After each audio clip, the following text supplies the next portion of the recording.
Good morning, Dan. Fortunately, the situation is a lot better than it was yesterday. At 10 o'clock last night, we lifted the system emergency, and overnight, the plant performance has been significantly better. The outlook for today is if everything stays as it is, we won't need to declare a system emergency. We won't need to ask our large industrial customers to reduce their demand, and obviously, very importantly, from what you said, is that we won't need to resort to rotational load shedding.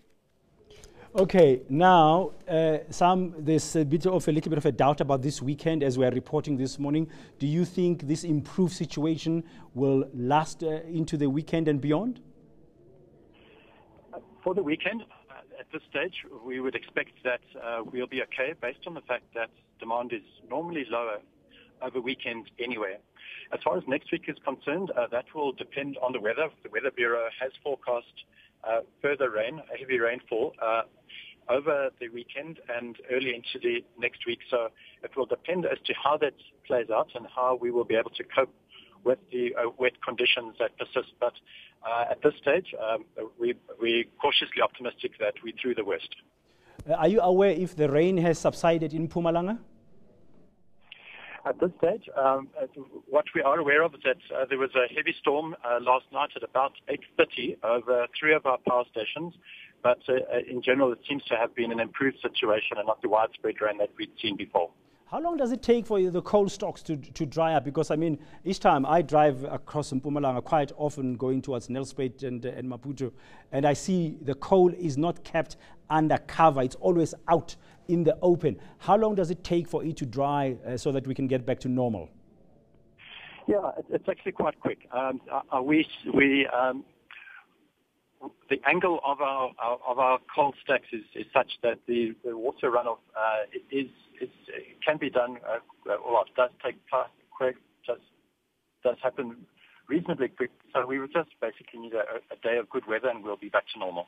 Is there no way your coal stockpiles can be kept undercover? We do keep a certain amount protected from the weather. Unfortunately, there's a considerable cost associated with that. But typically at a power station, we'd have about 5 days of coal, which is still a considerable volume for 5 days at a power station. 5 days worth of coal, which is kept and protected against the weather.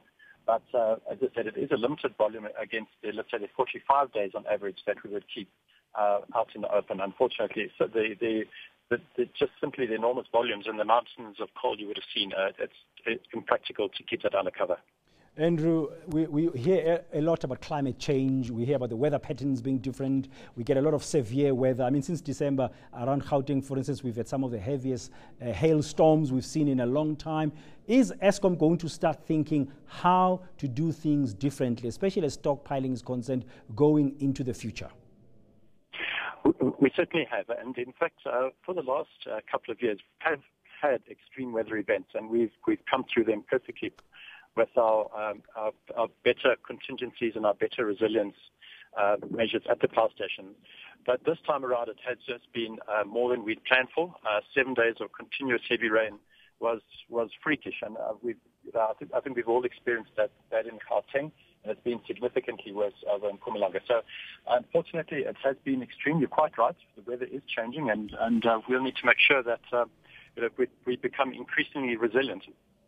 Now, very briefly, finally, you've said the system emergency is off.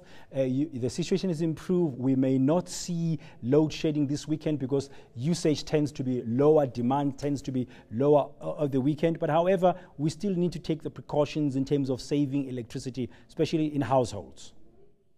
Absolutely. Dan, in fact, it's for households, for businesses and industry to please still use electricity extremely sparingly. We're right on the edge. The system is exceptionally tight. But if we all work together, there's no reason that we should need to go back to load shedding or declare an emergency today. For now, load shedding seems to be going away, but let's continue saving. That's the message from Eskom spokesperson Andrew Etzinger. Thank you very much. Know more about your world. eNCA.com